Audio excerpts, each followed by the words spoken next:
ಪ್ರಜಾಪ್ರಭುತ್ವ ಉಳಿಬೇಕು.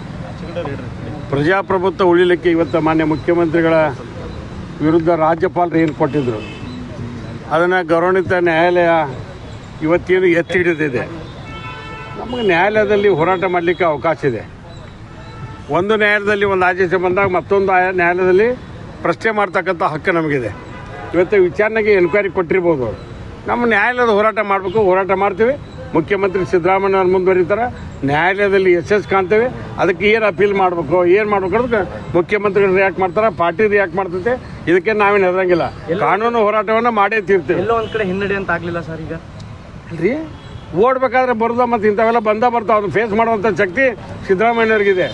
ಅದಕ್ಕೆ ಕಾನೂನು ಹೋರಾಟ ಮಾಡ್ತೀವಿ. ಅಲ್ಲ, ಆಟೋಮೆಟಿಕ್ಲಿ ಏನಾದರೂ ಅಪೀಲ್ ಮಾಡಬೇಕು, ಏನು ಮಾಡಬೇಕು, ಇಲ್ಲೇ ಹಾಕ್ಬೇಕು, ಸುಪ್ರೀಂ ಕೋರ್ಟ್ಗೆ ಹಾಕ್ಬೇಕು. ಆ ತೀರ್ಮಾನವನ್ನು ಲೀಗಲ್ ಟೀಮ್ ಕೂಡ ಚರ್ಚೆ ಮಾಡಿ ಮುಖ್ಯಮಂತ್ರಿಗಳು ನಿರ್ಧಾರ ತೆಗೆದುಕೋತಾರೆ. ಅವ್ರ ಜೊತೆ ನಾವಿರ್ತೀವಿ.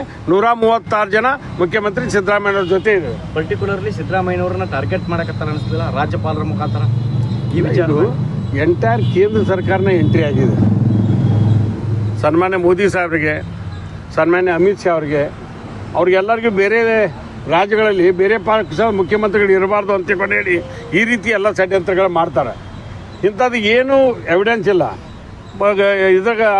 ಇದ್ರಾಗ ಕೇಸ್ ನಡೆದಂಥ ಸಂದರ್ಭದಲ್ಲಿ ಮಾನ್ಯ ನ್ಯಾಯಾಧೀಶರು ಸಿದ್ದರಾಮಯ್ಯವ್ರ ಹೆಸರೇ ಇಲ್ಲ, ಮತ್ತು ಅವ್ರನ್ಯಾಕೆ ನೀವು ಕೋರ್ಟ್ ಮಾಡ್ತೀರಿ ಅಂತ ಹೇಳಿದ್ರು. ಅವ್ರಿಗೆ ಜಸ್ಟ್ ಎನ್ಕ್ವೈರಿ ಆಗಲಿ ಅಂತ ಅವ್ರ ಭಾವನೆ ಇರ್ಬೋದು. ಬಟ್ ಏನೋ ಕೊಡಲಿ ತೀರ್ಪ, ಆ ತೀರ್ಪಿನ ವಿರುದ್ಧ ನಾವು ಏನು ನ್ಯಾಯಾಲಯಕ್ಕೆ ಹೋರಾಟ ಮಾಡಬೇಕು, ಆ ಹೋರಾಟವನ್ನು ಮಾಡ್ತೀವಿ.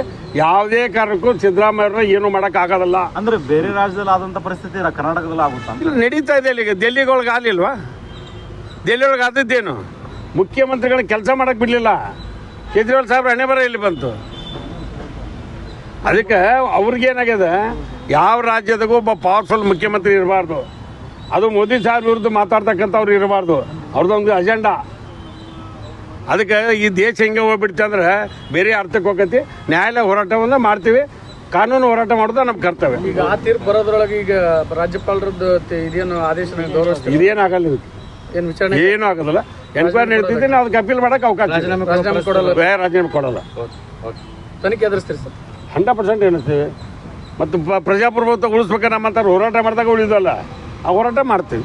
ನೀವು ನೋಡ್ತಿದ್ದೀರಾ, ಇದು ನ್ಯೂಸ್ 88 ಕನ್ನಡ. ಸುದ್ದಿಯ ಜೊತೆ ಸದಾ ನಿಮ್ಮೊಂದಿಗೆ.